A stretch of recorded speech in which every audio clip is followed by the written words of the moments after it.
8장 26절, 27절 말씀입니다. 같이 한 목소리로 봉독하도록 하겠습니다. 이와 같이 성령도 우리의 연약함을 도우시나니 우리는 마땅히 기도할 바를 알지 못하나 오직 성령이 말할 수 없는 탄식으로 우리를 위하여 친히 간구하시느니라. 마음을 살피시는 이가 성령의 생각을 아시나니 이는 성령이 하나님의 뜻대로 성도를 위하여 간구하심이니라. 아멘. 이 시간은 그리스도인은 희망을 말해야 합니다 라는 제목을 가지고 김석곤 원로 목사님께서 나오셔서 말씀을 전해 주시겠습니다. 여러분, 오늘 여기 왜 오셨죠?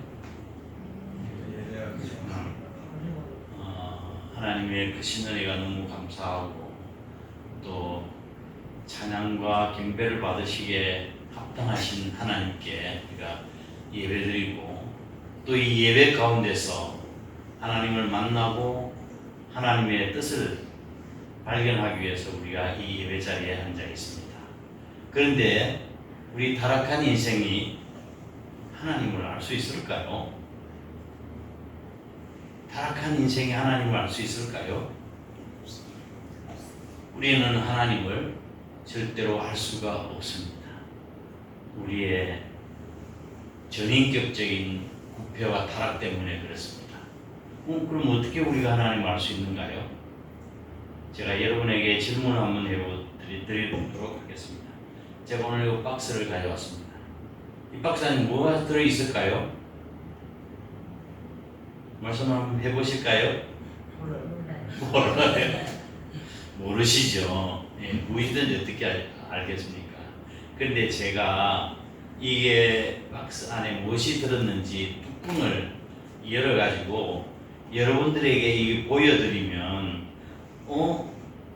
안에 무엇이 들어있는지 우리가 알 수가 있죠. 예? 이게 거룩한 기름, 오일입니다. 오일.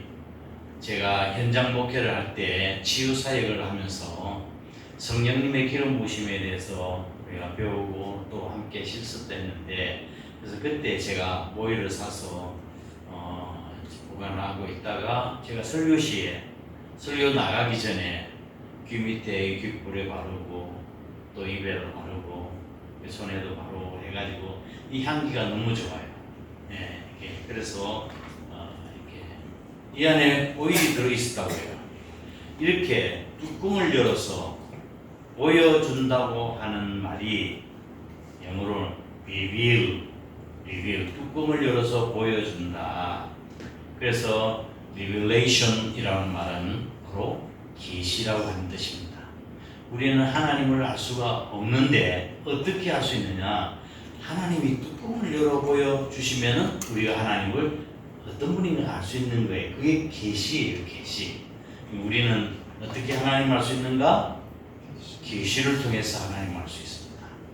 계시는 이제 복잡한데 자연 계시, 일반 계시, 특별 계시 여러 가지 있지만 어쨌든 하나님이 당신을 우리에게 보여주실 때 우리는 하나님을 알고 배워갈 수 있는 거예요.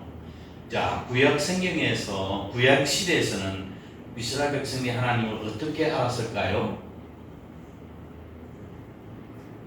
하나님 어떻게 발견했을까요?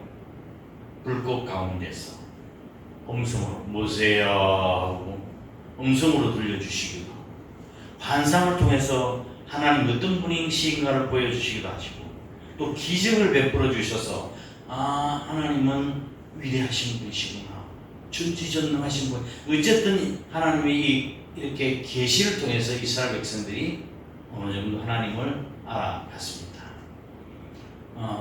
그런데 지금 신약 시대에서는 어떻게 하나님께서는 당신을 계시하셨어요? 신약 시대에서는 히브리서 1장 1절 2절 말씀을 보면 옛적의 선지자를 통해서 여러 모양과 또 여러 부분과 여러 모양으로 우리에게 말씀하신 하나님이 이 모든 마지막 때에 그 아들 예수 그리스도를 통해서 우리에게 말씀하셨으니 그렇게 되어 있습니다. 구약 시대 때는 선지자를 통해서 여러 부분과 여러 모양으로 말씀하신 하나님께서 이제는 이 마지막 때에 당신의 아들 예수 그리스도를 통해서 하나님을 보여주신 거야. 예수님께서는 나를 본 자가 하나님을 보았느니라 그렇게 말씀하시고 예수님 말씀하신 내용이 다 그렇게 되어 있습니다. 뿐만 아니라 오늘날 예수님께서 십자가 달려 돌아가시고 부활 승천하시면서 약속하신 것이 하나 있으시죠. 또 다른 보혜사를 너희에게 주사 너희와 항상 함께 있게 하리라고 말씀한 보혜사 성령님. 그래서 예수님이 약속하신 말씀처럼 초대교회 열심히 기도한 성령 강림이 임했죠. 교회가 새롭게 시작된 것 아닙니까? 우리는 어떻게 하나님을 알아갈 수 있는가? 성령님을 통해서 알아갈 수 있습니다. 에베소서 1장 17절 말씀을 보면 우리 주 예수 그리스도의 하나님 영광의 아버지께서 지혜와 계시의 정신을 너희에게 주사 하나님을 알게 하시고 지혜와 계시의 영 성령님을 주셔서 우리가 하나님을 알아가게 해주신 거예요. 그래서 이 성령 오늘날은 우리가 늘 성령님의 임재와 동행하는 삶을 살아갈 필요가 있습니다. 오늘은 그래서 제가 성령님에 대해서 잠시 말씀드리려고 합니다. 로마서 8장 말씀을 제가 읽어드렸는데요. 자, 로마서의 신학적인 주제가 여러분 아시죠? 로마서의 신학적인 주제 한마디로 이야기하면 이신득의 믿음으로서 믿을 신자 써있자 이신 얻을 득자 의로울 의자 믿음으로서 의롭다함을 받는다. 그것이 로마서의 주제예요. 로마서의 주제인데 로마서는 기독교의 뿌리가 되는 재반 신학적 주제를 총망라하고 있어요. 로마서에는 죄론이 있고 기독론이 있고 성령론이 있고 신론이 있고 교회론이 있습니다. 신학적 뿌리가 되는 이 신학적 내용이 로마서 안에 전체 다 들어있어요. 그래서 신약 성경을 반지에 비유한다면 로마서는 반지에 있는 다이아몬드와 같다. 그렇게 표현하는 분도 계세요. 로마서가 그렇게 신학적 깊이가 있는 책이에요. 그 중에 성령론은 로마서 5장 12절에서 8장 39절까지 성령론에 대해서 말씀하고 있는데 그 중에서 로마서 7장은 실패의 장이라고 이야기하고 로마서 8장은 승리의 장이라고 이야기합니다. 왜 그러냐면 7장에는 나타난 단어를 보면 나, 육신, 율법 이런 단어가 가득 차 있어요. 그래서 실패의 장이라고 해요. 오호라 나는 곤고한 사람이로다.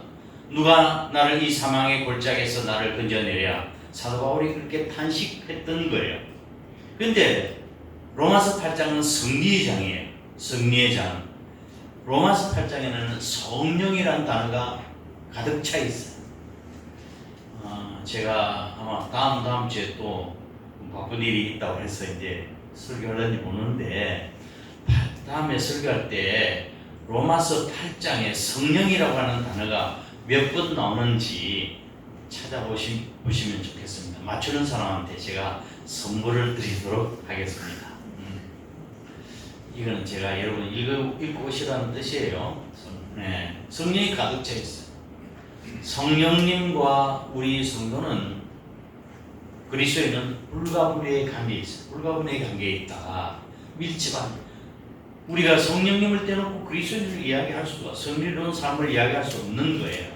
오늘 설교의 제목이 뭡니까? 그리스도인은 희망을 말해야 합니다. 그리스도인은 승리를 말해야 합니다. 왜 우리가 그리스도인은 승리를, 희망을 말해야 되는가? 짜증내고 불평하고 안 된다고 말하고 그런 말은 우리가 하지 말아야 되고 희망을 말해야 된다고 해요. 왜 그럴까요? 그 이유로 오늘 본문 말씀에서 구절구절 찾아보도록 하겠습니다. 첫째로 성령님께서 우리의 연약함을 도우시기 때문에 우리는 희망을 말해야 되는 거예요. 성령님이 도와주신다. 26절 함께 읽어보실까요? 26절 시작. 우리가 주님과 하나님을 사랑하는 자 곧 죄송합니다. 이와 같이 시작. 이와 같이 성령도 우리 연약함을 도우시나니 우리는 마땅히 기도할 바를 알지 못하나 오직 성령이 말할 수 없는 탄식으로 우리를 위하여 친히 간구하시느니라. 이와 같이 성령도 우리의 연약함을 도우신다. 성령, 그 다음 뭐라고 되어 있어요? 도라고 하는 다른 어떤 의미가 있나요? 성령도. 도니까 앞에 또 다른 우리를 도우시는 분이 계시겠죠. 하나님이 도우시고 예수님이 도우시고 우리 구원의 사역을 위해서 하나님의 선택과 또 예수님의 십자가 사역 대속의 죽으심과 하나님과 예수님께서 우리를 도우셨지만 성령님께서 또 우리를 도우신다고, 우리의 연약함을 도우신다고 말씀하고 계시는 거예요. 우리의 연약함이라고 하는 것은 어떤 것을 말하는 것입니까? 우리의 연약함. 무엇이 연약한 거예요? 우리는 하나님의 은혜로 말미암아 우리 하나님의 은혜와 우리 주 예수 그리스도의 은혜로 말미암아 우리가 죄 사함을 받고 하나님의 자녀가 되었습니다. 아멘. 그래서 이제는 우리는 하나님의 자녀로서 천국의 기업을 바라보고 우리는 이제 양자이잖아요. 양자. 양자가 되어서 하나님 자녀이니까 이제 자녀는 어떤 권리가 있는가 하면 어떤 권리가 있어요? 중요한 게 상속권이 있어요. 천국권이 있어요. 우리 자녀들한테 여러분이 반드시 해줘야 될 의무가 있어요. 여러분들이 유산을 남기고 간다면 자녀들이 가져가야 돼요. 상속권. 그 다음에 천국권. 애가 학교 수업료를 내야 된대요. 뭐 또 신발 사달라고 그래요. 자기가 그래 돈 맡겨놨어요. 달라고 하길래. 맡겨놨어요? 뭘 맡겨놨어요? 그런데도 떳떳하게 부끄러움도 없이 수업료 주세요 아버지, 신발 사주세요, 뭐 사주세요 한다고 해요. 그게 자녀의 특권이에요. 그래서 우리도 하나님 볼 낯짝이 없죠. 우리가 볼 낯짝이 있어요. 그럼에도 불구하고 우리는 하나님께 이렇게 해주세요 저렇게 해주세요 또 기도를 하고 있다고요. 그게 자녀의 특권이에요. 우리는 하나님의 자녀로서 이제 하나님 나라의 기업을 누릴 수 있는 상속권을 가지고 있고 장차 앞으로 천국에 가서 우리는 영광을 누릴 수 있는 특권을 가지게 되었습니다. 그런데 우리가 이 세상의 수고를 거치고 힘들고 이렇게 살았다가 하나님 앞에 가서 하나님께서 우리의 눈물을 닦아주시고 안식하며 즐거워할 그날을 바라보며 소망 가운데 살아가는 우리들인데 그 어간에 그 사이에 때로는 고통이 있을 수 있다 이 말씀입니다. 우리가 천국을 사모하고 소망하고 살아가지만 우리가 지금 살아가는 현실 가운데서는 고통과 어려움이 있을 수 있다는 말씀이죠. 오늘 본 말씀 바로 앞에 한번 보실까요? 22절 23절 함께 보겠습니다. 22절 23절 시작. 피조물이 다 이제까지 함께 탄식하며 함께 고통을 겪고 있는 것을 우리가 아느니라. 그뿐 아니라 또한 우리 곧 성령의 처음 익은 열매를 받은 우리까지도 속으로 탄식하며 양자될 것 곧 우리 몸의 속량을 기다리느니라. 아멘. 지금 모든 피조물이 탄식하고 있다고 성경은 말씀하고, 지금 온 지구가 세계가 몸살 앓고 있죠. 지금 우리가 딱 보고 있잖아요. 폭염으로 인해서 또 전쟁과 난리를 통해서 화산 폭발해서 지금 지구 전체가 몸살을 앓고 있어요. 탄식하면서 우리 인간이 뿌린 죄 때문이에요. 자연을 잘 관리하라고 하나님 말씀하셨는데 우리가 잘하지 못한 거, 인간의 탐욕 때문에 그런 거예요. 이게 피조물뿐만 아니라 우리까지도 속으로 뭐 한다고 그랬어요? 탄식하며 양자될 것 우리 몸의 속량을 기다리느니라. 우리 몸의 속량이 뭡니까? 속량. 장로님 구원 받으셨죠? 속량이라고 하는 것은 구원, 그 다음에 리뎀션, 구속, 그 다음에 대속, 이런 뜻이에요. 구원 받으셨는데 그 구원을, 속량을 뭐 한다고 그랬어요? 왜 기다려요? 구원 이미 받았는데 왜 기다리는가요? 이 구원은, 기다린다고 하는 것은 우리 구원의 마지막 단계를 이야기하는 거예요. 이미 우리는 죄의 형벌에서 구원을 받았어요. 그리고 죄의 세력에서부터 우리는 구원 받아야 돼 지금. 그리고 앞으로 기다려요. 완전히 죄라고 하는 존재 자체에서부터 우리는 자유롭게 돼. 이걸 이끌어서 뭐라고 이야기하는가 하면 glorification, 영화라고 이야기합니다. 그러니까 성경에 여기 보면, 로마서 보면은 칭의, 구원, 죄로부터의 구원, 그 다음에 성결, 성화, 거룩한 삶 사는 것, 그리고 마지막 단계 영화, 영광스럽게 변하는, 우리도 주님께서 계신 그대로 볼 것을 기나미니 그때는 우리는 영광일세 영광일세 내가 누릴 영광일세, 우리 주님과 같이 그런 영광을 누리게 될 줄 믿으시기 바랍니다. 그런데 이 기다림 속에, 속량을 기다리느니라, 이 기다림 속에 환난이 있고 핍박이 있을 수도 있고 실패와 좌절도 있을 수 있고 자녀 문제로 고통당할 수 있고 건강 문제로 고통당할 수 있고 혹은 죄 문제로 우리가 고통당할 수 있다는 말씀입니다. 우리 무지, 의지적인 실패, 세속주의, 그 다음에 이기주의, 우리의 약점, 우리의 허물과 죄, 이 모든 것들이 다 우리의 연약함을 이야기하는 것입니다. 우리의 연약함. 우리는 인간이 뭐 잘난 줄 알고 뭐 독도한 줄 알지만 다 우리는 연약한 존재들이, 그렇죠? 그러므로 하나님께서 우리를 그냥 이대로 우리를 내어버려 두신다고 한다면 구원의 마지막 단계 영화까지, 천국의 영광의 단계까지 나아갈 수 있는 사람은 우리 가운데 한 사람도 없습니다. 그냥 하나님께서 내어버려 두신다면 우리가 영광, 천국의 영광의 단계까지 나아갈 수 있는 이유는 바로 성령님의 도우심 때문입니다. 할렐루야!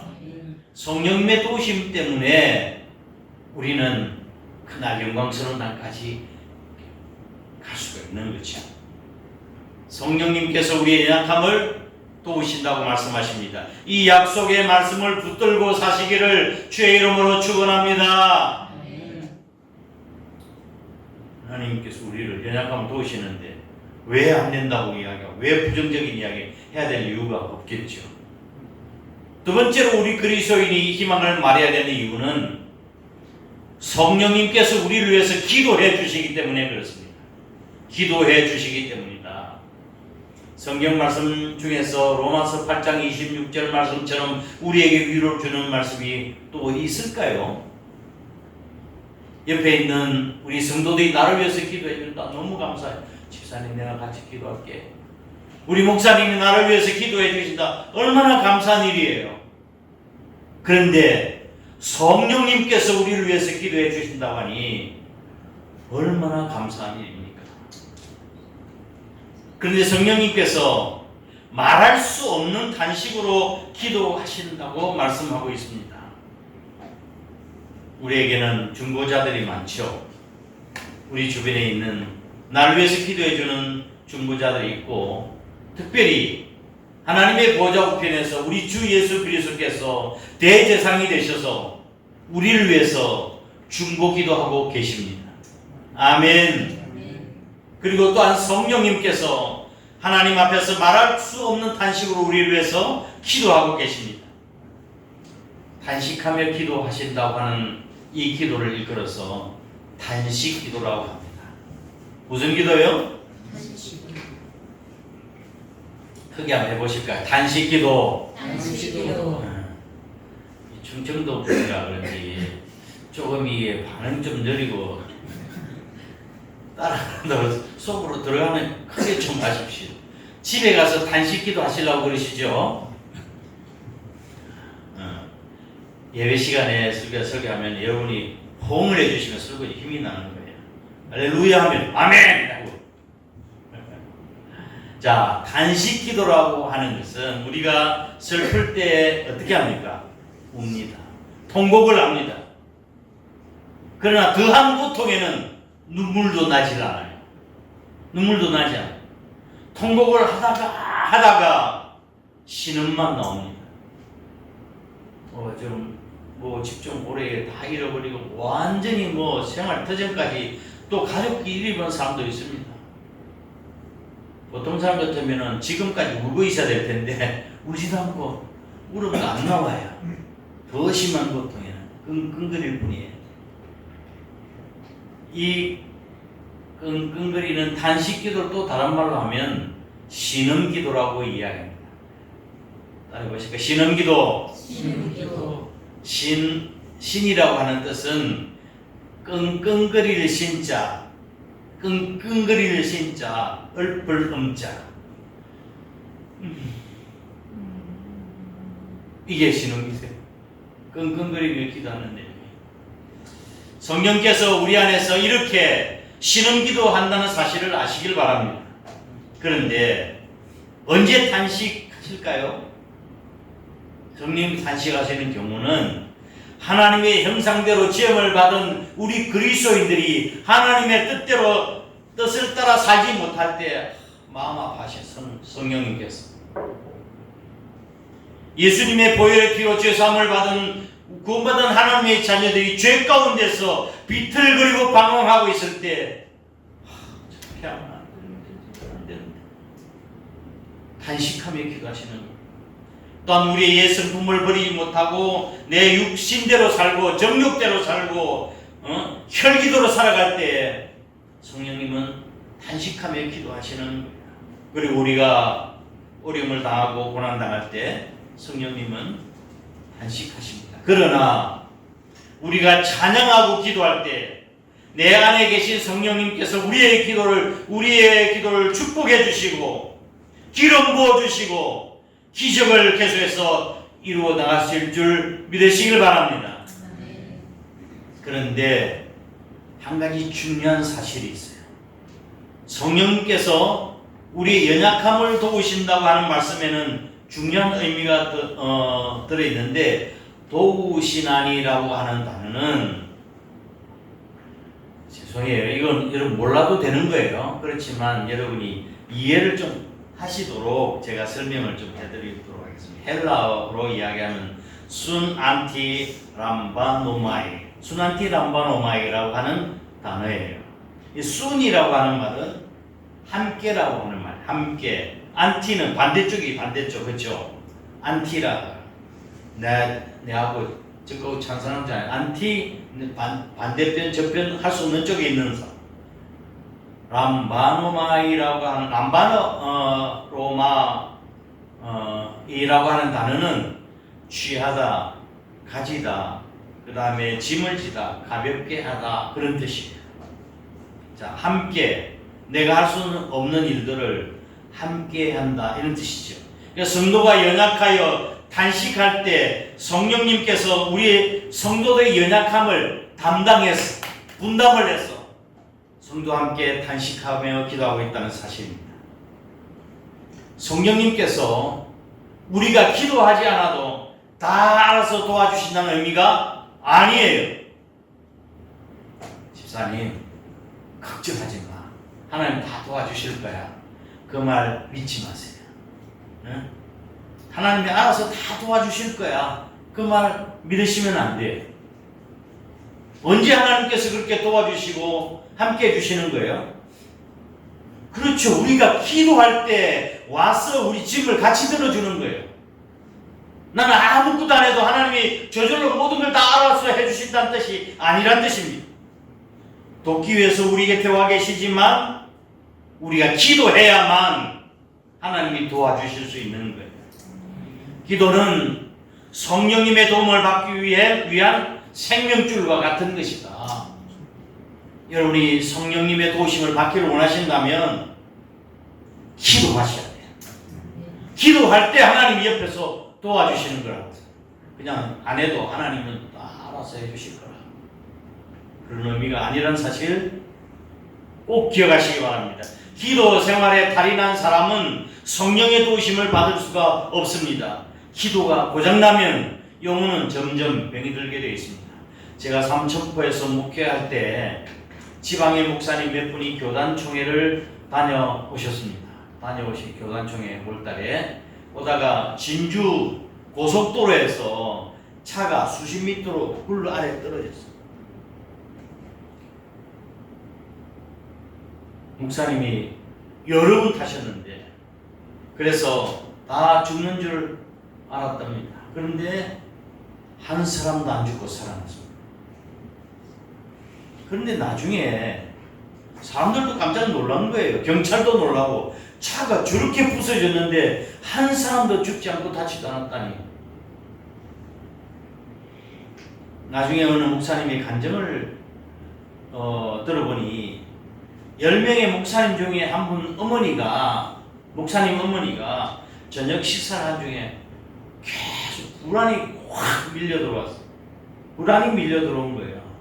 그래서 막 기도하는 막 그런 성령님의 음성이 들리는 것 같았어요. 그래서 식사 딱 그만두고 교회 가서 위에서 교회와 아들 목사를 위해서 기도했습니다. 그 시간이 바로 사고가 난 시간이었어요. 목사님 일행이 사고 나던 시간이었어요.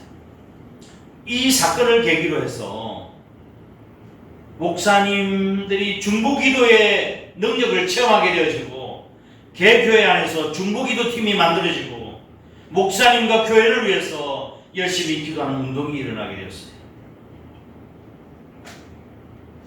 기도하는 어머니가 계신가요? 감사해야 돼요, 여러분. 기도하는 믿음의 동력자가 있습니까?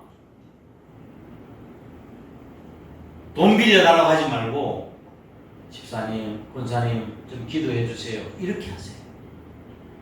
그게 중요한 것이 아니라 기도가 더 중요한 거라고. 기도의 동력자들을 만들어야 돼요. 나를 위해서 여러분이 기도해 주는 분들이 몇이나 됐나요?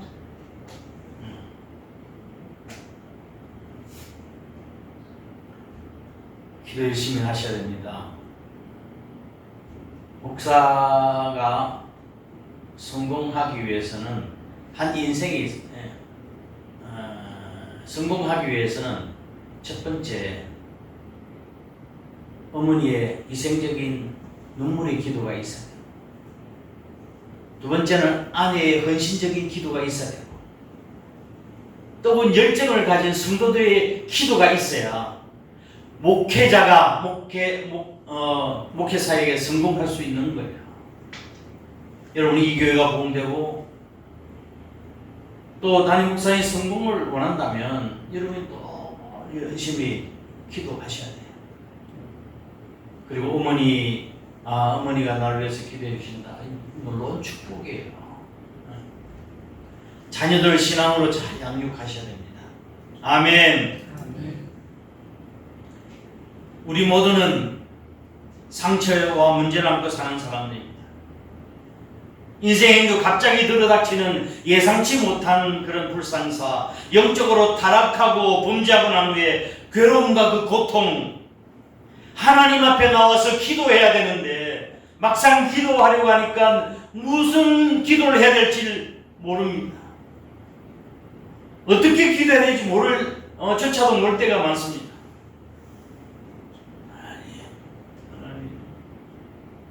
신음소리밖에 기도는 못 내지만 그때도 성령님께서 말할 수 없는 탄식으로 우리를 위해서 기도하고 계십니다. 우리를 위해서 간구하는 사실보다도 더 큰 위로가 어디 있겠습니까? 그러니 우리는 우리를 위해서 기도하신 성령이 계신다. 그러니까 희망을 말할 수 있는 거예요. 세 번째, 우리 그리스도인들의 희망을 말해야 되는 이유가 뭡니까? 그 성령님께서 우리를 붙들어 주시고 지켜 주시기 때문이에요. 성령님이라고 하는 단어도 헬라로 보면 파라클레토스입니다. 파라클레토스. 파라라고 하는 것은 곁에라고 하는 뜻이고, 곁에서 클레토스라고 하는 부름을 받은 자라는 뜻입니다. 부름을 받아 곁에서 서서 돕는 자. 이 단어를 파라클레토스를 번역할 때 우리 한국 성경에서 어떻게 번역하면 한자어로 보혜사라고 번역했습니다. 보혜사 성령님이라고 되어 있죠. 보혜사. 지킬 보자. 지킬 보자. 그 다음에 은혜했자, 스승사자. 보혜사. 직역하면 은혜를 베풀어서 우리를 보호하시는 스승이라고 하는 뜻입니다. 보혜사는 다른 말로 하면 help, 돕는 자입니다.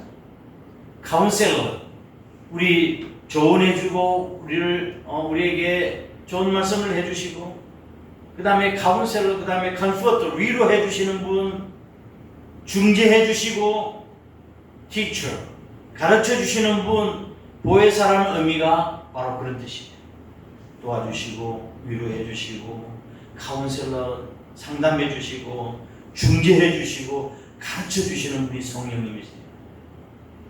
돕는다는 의미는, 원어 의미는 어린아이들이 그런 말을 배울 때 부모가 그 아이의 손을 잡아준, 그렇죠?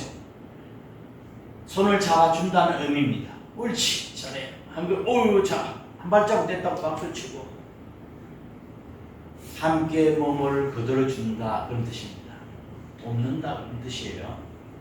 어린아이들이 걷다가 넘어졌는데 부모가 욕을 하면서 너는 나이가 그대가 아직 사는 아이들은 걸어가 뛰어가야 되는 걷지도 못하냐고 뭐라 하는 부모가 없습니까? 없습니까?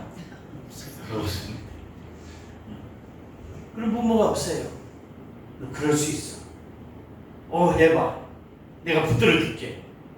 성령님께서 그렇게 우리를 도우신다니까요. 할 수 있어. 한번 해봐. 내가 함께 해줄게. 인생의 무거운 짐을 지고 쓰러지며 더 이상 견디지 못해 쓰러질 때 내 곁에 다가오시는 성령님의 임재를 체험하시기를 주의 이름으로 축복합니다. 연세대학교 소아과 김동수 교수님이 계십니다. 그분이 간증이에요. 다른 병원에서 이 아이 병을 고치지 못한 그 부모가 연세대학교 김동수 교수 소아과 의사를 찾아왔습니다. 선생님, 우리 아이가 하루에 2번씩 고열로 인해서 너무 고통당하고 있다고 하면서 다른 병원에서 치료를 받았는데 해열제, 진통제, 그 다음에 강력한 항생제를 써봤지만 별로 효과를 보지 못했습니다.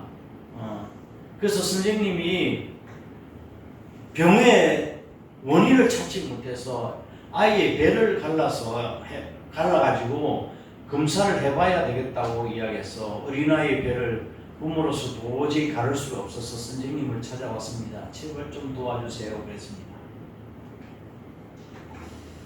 그래서 그 아이가 세브란스 병원에 입원한 그날부터 그 김동수 교수님 기도하기 시작했습니다. 그리고 아이의 부모님도 같이 아이를 위해서 부모님이 기도해 주셔야 되겠습니다. 기도 문자를 했습니다.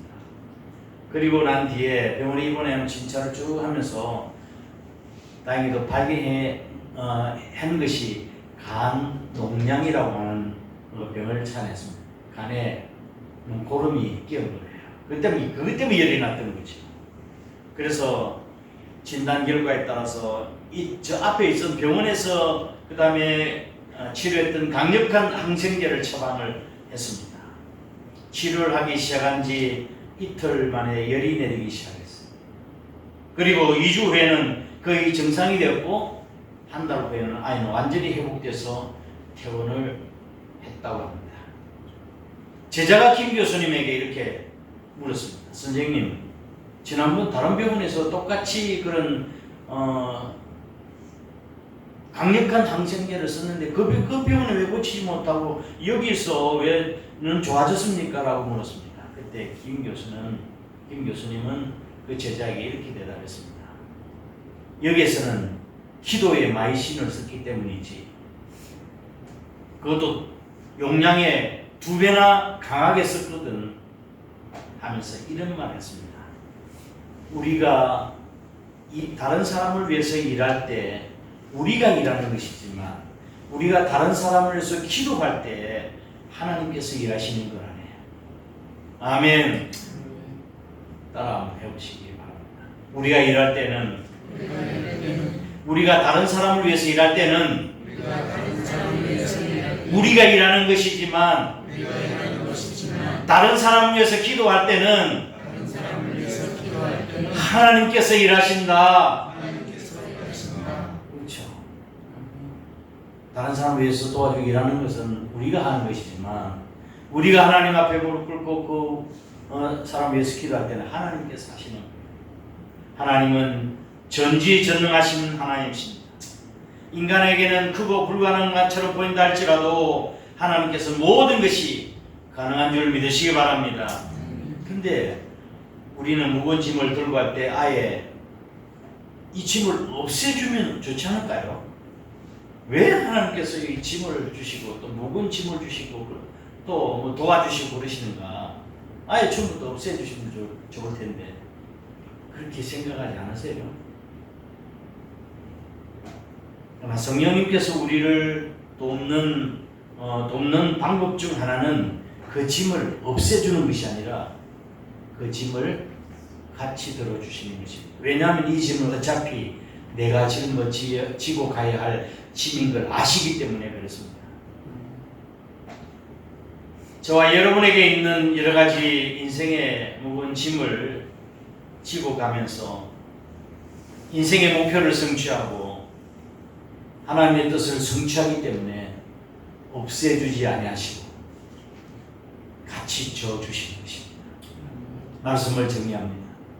우리 그리스도인들에게는 주님 앞에 서는 그날, 우리의 썩어질 육체가 그리스도의 영광에 동참하는 그날, 축복과 장래의 영광과 썩지 않고 쇠하지 않고 더럽지 아니하는 그 영광의 약속이 우리에게 주어져 있습니다. 이 약속의 성취를 기다리는 삶의 여정에서 고통이 있을 수 있습니다. 그러나 성령님께서는 그 고통 속에서 우리가 파멸되지 아니하시고 우리를 그냥 내어버려 두지 아니하시고 우리를 도와주십니다. 어떻게 해요? 우리의 연약함을 도와주시고 말할 수 없는 탄식으로 우리 위해서 도와주시고 우리를 붙들어 주시고 지켜주십니다. 자, 성령님께서 이렇게 연약함을 도우시고 탄식으로 기도해 주시고 붙들어 주시는데 어떻게 살아야 되겠습니까? 마지막 기회는 어떻게 살아야 될까요? 여기에 정확한 답이 하나 있습니다. 에베소서 4장 30절 말씀 보겠습니다. 에베소서 4장 30절 함께 읽어보실까요? 시작. 하나님의 성령을 근심하게 하지 말라. 그 안에서 너희가 구원의 날까지 인치심을 받았느니라. 아멘. 우리가 해야 될 일은 뭡니까? 성령님을 근심시켜 드리지 말아야 합니다. 괴롭게 해드리지 말아야 합니다. 고통을 드리지 말아야 합니다. 단식으로 기도하신다고 하는 것은 잘 되게 해달라고 하는 간절한 마음도 있지만 잘못 살고 있다는 뜻이에요. 우리 잘 되게 해달라고 단식하며 기도하시지만 또 한편으로 생각하면 우리가 잘못 살고 있다는 뜻입니다. 불신앙의 삶, 교만, 배은망덕, 질투, 더러운 말들, 이 모두가 다 성령님을 근심되게 하는 말입니다. 효자와 불효자의 차이가 뭘까요? 차이점, 돈을 갖다 드리고 매달 병에 효자고 아니면 게 불효자입니까?